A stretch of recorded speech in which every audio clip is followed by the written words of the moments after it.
Bugünkü obzorumuz şu moyka stanokda boladı. Aynaçılara tegishli. Aqlnacha ko'rsangizlar tushuntirib beraman hammasini. Mana bu moyka stanokni olajak vaqti birinchidan shu bachokini qaranglar. Ikki dona bachok bo'lishi kerak. Birsida aynani yuvib ko'na suvni chiqaradi. Birsi bu yoqda ikkinchi nega o'tganda ishundan buyon o'tgan vaqtda aynani chayib tozalab qo'yadi. Endi bu changini ortiq yuvib beradi. Bu tozalab beradi, o'n bachok bo'ladi.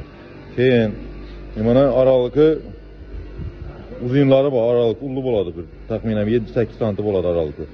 Shuni ishini aralığı yaqinini olsangiz zo'r bo'ladi. Ha, bunda yani changni ortiq tozalab beradi. Unda masalkasi yuvib tozalab beradi. Keyin menda suv chiqadi, yine şurada suv chiqadi. Ko'na suvni ishordan beradi. Bu yerdan esa şuradan iç turbada ikinci bacakını taza suv çıkardı. Aynanı yuvub tozalab beradi, onu bo'ladi. Biz da internetdə gördük. So'rab tutdilar mendan. Boşa ne çıkartıp duram yok. Bir bacaklısı var ekan bunu. Aşı bacaklısı bo'lmaydi. İki ilacı varsa ikki nonga ayna taza chiqadi shunda. Keyin e'tibor beringlar, eng e'tibor beradigan joyi bunda suv ulab qo'yish kerak buni.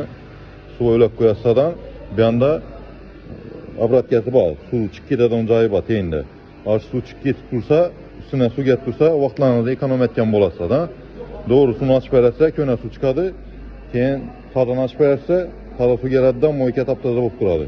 Keyin buni ichine laying oladi. Layni karcher bilan tozalab, yuvib chiqarib turish kerak layni.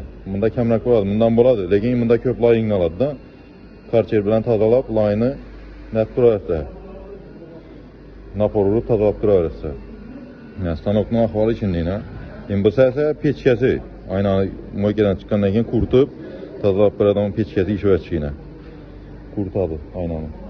Bunda yana paket bosib ko'pmiz yana moykadan chiqarib. Bundan bayna.